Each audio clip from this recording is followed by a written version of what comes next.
विपश्यनेवर बोलू काही. प्रेक्षको, आज राजकारणावर बोलायचं नाही, आज इतर कुठल्याही अशा संवेदनशील विषयावर बोलायचं नाही, तर अत्यंत जिव्हाळ्याच्या विषयावर बोलायचं आहे.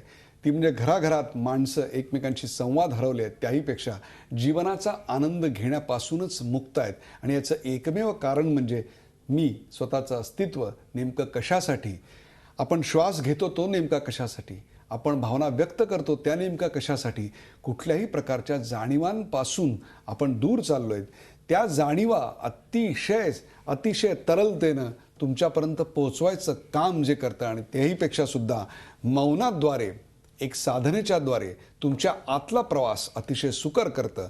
अशा प्रकारच्या एका जीवनविद्येचेच म्हणजेच विपश्यनेचे प्रणेते, संपूर्ण जगाला मार्गदर्शक असलेले सत्यनारायण गोयंका कालवश झाले. आज आपण जागवत आहोत या महान विद्येचा आपल्याला होणारा फायदा. या ब्रेकवर जाण्यापूर्वी संजय गायकवाड यांनी एक प्रश्न विचारला होता, तो होता लहान मुलांच्या संदर्भातला. कोहिमकर, लहान मुलांचे कोर्सेस 9 ते 16 वयोगटातले घेतले जातात 1 दिवसाचे, किंवा 13 ते 16 वयोगटाचे 2 दिवसाचे, ते दिवाळीच्या सुट्टीमध्ये वगैरे अरेंज केले जातात. आणि 16 ते 19 वयोगटातले टीनेजर कोर्सेस 7 दिवसाचे घेतले जातात. आणि या लहान मुलांना म्हणजे 1 दिवसाच्या किंवा 2 दिवसाच्या कोर्समध्ये श्वासाच्या साह्यानं मन एकाग्र करायला शिकवलं जातं. त्यामुळं मुलांची स्मरणशक्ती वाढते, बुद्धिमत्ता वाढते, एकाग्रता वाढते, भय कमी होतं, चंचलता दूर होते. त्यांची आकलन शक्ती वाढली की त्यांच्या निकालामध्ये आमूलाग्र किंवा वर्तणुकीत सकारात्मक बदल घडून येतो. नुकताच रत्नाकर गायकवाड मुख्य सचिव असताना त्यांनी एक GR पास केलेला आहे की सगळ्या शाळेतील विद्यार्थ्यांना आनापान सक्तीचं आणि सगळ्या शाळेतील शिक्षकांना विपश्यना ऑन ड्युटी देण्याचा एक GR पास झालेला आहे. त्याची अंमलबजावणी महाराष्ट्र शासन फार जोरात करत आहे. बरोबर आहे. वल्लभ भन्सालीजी, आपल्याला एक प्रश्न आहे की विपश्यनेचा संबंध तसं पाहिलं तर बौद्ध धर्माशी आहे, परंतु विपश्यना म्हणजे बौद्ध धर्माचा प्रसार नाही, असं आपण स्पष्टपणे सांगू शकाल? बिल्कुल, क्योंकि जो काम हम करते हैं वह अपने सहज स्वाभाविक सांस को देख के करते हैं, शरीर की संवेदनाओं को देख कर करते हैं, और हम ये देखते हैं कि प्रकृति का नियम इसमें लागू हो रहा है.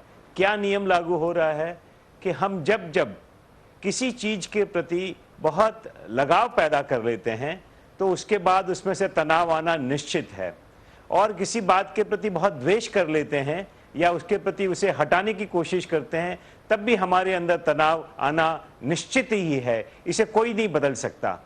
तो यह तो प्रकृति का नियम है, और उसे बार बार देखते जानने से हमें एक बात और समझ में आ जाती है कि जगत में सब कुछ लगातार बदल रहा है या अनित्य है. तो हम बस ये 2-3 बातें ही सीखते हैं और इसको अपने शरीर पर लगातार घटित होते, अपने चित्त पर लगातार घटित होते देखते हैं. इसमें किसी भी धर्म संप्रदाय, किसी गुरु की मान्यता वगैरह बीच में आती नहीं है. और भगवान बुद्ध ने भी सांस को इसलिए चुना कि पूरे संसार के प्राणियों की सांस एक जैसी होती है, आती है, जाती है, और यही कारण हुआ कि गुरुजी की विद्या पूरे संसार में फैल गई. मैं आपको बड़ी एक अचरज की बात बताऊं कि इजराइल और ईरान दोनों की मान्यताएं एकदम भिन्न है. लोग कहते हैं कि वे प्रतिद्वंदी या दुश्मन जैसे हैं, लेकिन दोनों सकता है.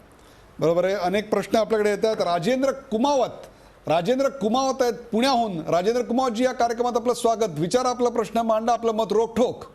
नमस्कार सर. बोला सर, गुरुजींच्या जाण्याने जगभरावर फार शोककळा पसरली आहे, परंतु आजकाल गुरुजींनी एकच कार्य केलं की समाजाला शांत राहण्यासाठी त्यांनी काम केलेलं आहे. समाजात जो माणसाचा राग आहे, अहंकार आहे, तो कमी व्हावा यासाठी फार योग साधना अनेक माध्यमांनी प्रयत्न करतात. परंतु विपश्यना असा एकमेव हे आहे की जेणेकरून माणसाचा राग शांत होईल. आणि गेली 45 वर्ष गुरुजी हे कार्य करत आहेत. बरोबर आहे. त्याबद्दल एवढं सांगायचं की माणसाने राग नियंत्रणात आणण्यासाठी एक विपश्यना फार मोठा उपचार आहे. अतिशय महत्वाचा प्रश्न, अतिशय महत्वाचा मुद्दा या ठिकाणी राजेंद्र कुमावत यांनी उपस्थित केलेला आहे. वल्लभजी, आजची सर्वात मोठी समस्या आहे की माणसांना पटकन गुस्सा येतो, राग येतो. तो राग कशावर असतो कळत नाही. लोकलमध्ये आपल्या पायावर पाय पडला दुसऱ्या एखाद्या व्यक्तीचा की अगदी मारामारीपर्यंत प्रकरण जातं.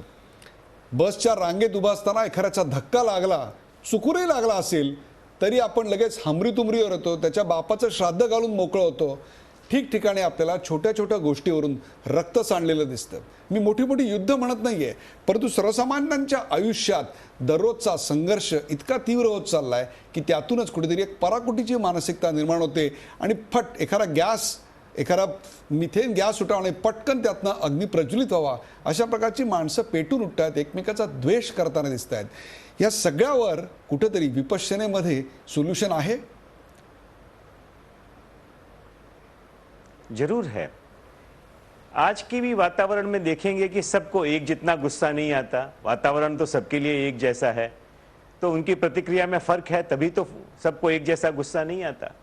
दूसरी बात, बुद्धि से तो सोचे तो समझ में आता है कि गुस्सा करने से दूसरे को कोई नुकसान हो उसके पहले खुद को नुकसान होने लगता है. कि हम देखते हैं हमारी सांस तेज चलने लगती है, हमारा होश खो जाता है, हमारा खून का प्रवाह तेज हो जाता है, हमें बीमारियां हो जाती है.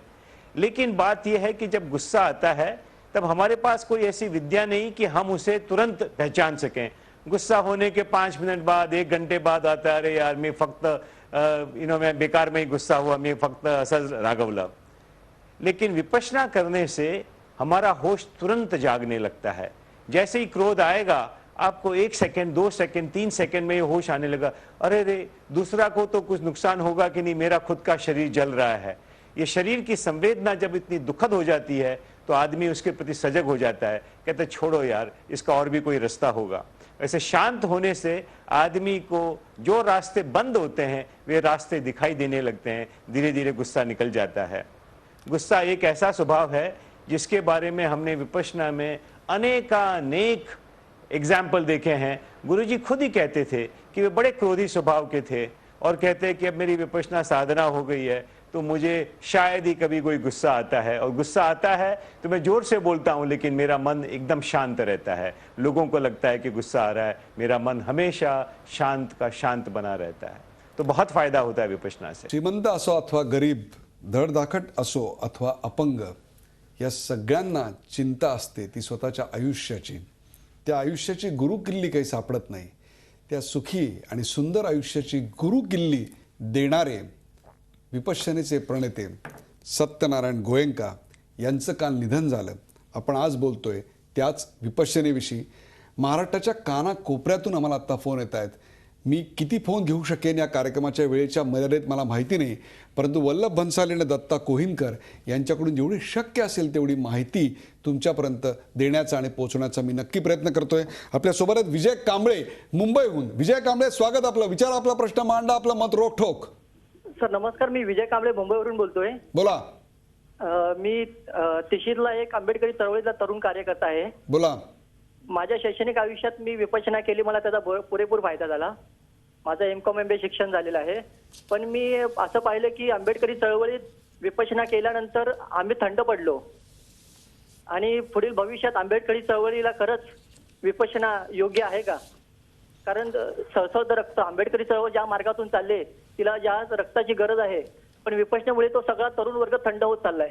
भविष्यात खरंच विपश्यना या तरुणांना काय मार्गदर्शन करू शकते का? आणि त्याची खरंच ती काळाची गरज बरोबर आहे आहे. का? विजय कांबळे, तुमच्या प्रश्नातला जो राजकीय भाग आहे तो राजकीय भाग आपण क्षणभर बाजूला ठेवूया. त्याकरता आठवड्यातले उरलेले 4 दिवस आम्ही रोखठोक करतच असतो. त्या प्रश्नाचं उत्तर आम्ही नेमकं आपल्यासाठी नक्की शोधायचा प्रयत्न करू. आपण जरूर झी24 तास पाहत राहा. परंतु विशेषतः आजच्या युवकांसाठी अनेक प्रकारची आकर्षणं आहेत. अंमली पदार्थांचा विळखा आहे, आयुष्यातली प्रचंड मोठी अशी असुरक्षितता आहे. त्याहीपेक्षा सुद्धा श्रीमंती वाढत चालली असली तरी सुद्धा मनाची गरिबी सुद्धा तितकीच वाढत चालली आहे. या सगळ्यावरचा उपाय विपश्यना आणि युवकांसाठी नेमका हा कोर्स कसा उपयुक्त असेल? वल्लभ भन्सालीजी.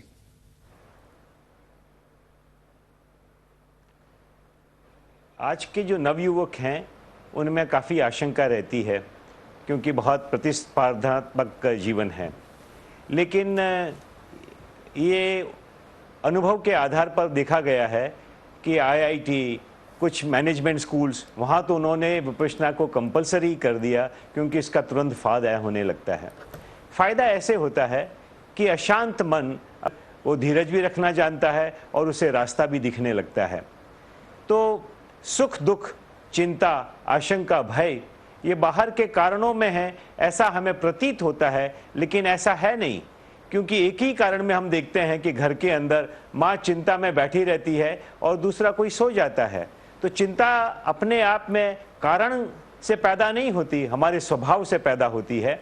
और जब हम देखते हैं कि चारों ओर लोगों का स्वभाव एक जैसा है तो हमें लगने लगता है कि यह उचित है, लेकिन वह स्वभाव उचित नहीं है। जैसे भौतिकता उचित नहीं है, वैसे ही मन के ये जो विकार हैं ये उचित नहीं है, अनिवार्य नहीं है, चाहे हमें कारण दिखते हो। विपश्यना करने से बात हमें समझ में आ जाती है, अरे मेरे मन के अंदर एक स्थिति ऐसी पैदा होती है जबकि मैं अगर शांत रहना चाहूँ तो रह सकता हूँ, और अपने मन में उपद्रव पैदा करना चाहूँ तो उपद्रव भी पैदा कर सकता हूँ। तो इस तरह बात समझ में आती है, अरे मैं मालिक हूँ अपना, मैं निरर्थक ही, निकम्मा ही, वाइट रीतानी, मैं ये गलत रास्ते क्यों जा रहा हूँ। ऐसा बार बार अनुभव होने से उसमें अपनी बड़ी शक्ति आती है और अपना स्वामी हो जाता है। हम इसे कहते हैं अत्ता ही अत्तनो नाथो, अत्ता ही अत्तनो गति, अर्थात मैं ही अपना नाथ हूँ, मैं जो रास्ता चुनूंगा मुझे वो रास्ता मिल जाएगा। तो नवयुवक हो उनको तो बहुत ही फायदा होता है, और छोटी उम्र में जब विपश्यना कर लेते हैं तो उसका लाभ उन्हें जीवन भर मिलता है। बरोबर तो आहे. बहुत अच्छी बात होती है उनके लिए। बरोबर आहे.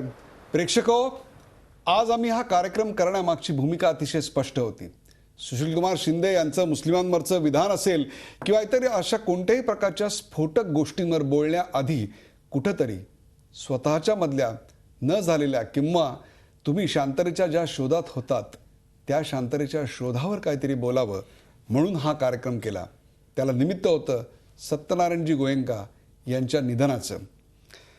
त्यांच्या आत्म्याला श्रद्धांजली वाहताना झी 24 तास तर्फे मी एवढंच सांगेन, यापुढं आपल्या घरातल्या व्यक्तींवर अथवा आपल्या ऑफिसमध्ये, रस्त्यावर कोणावरही रागवताना कधीतरी विपश्यनेवर बोलू काही हा कार्यक्रम आपण पाहिला होता याची जाणीव ठेवा. ताज्या बातम्यांसाठी पाहत राहा झी 24 तास, एक पाऊल पुढे. झी 24 तास, एक पाऊल पुढे.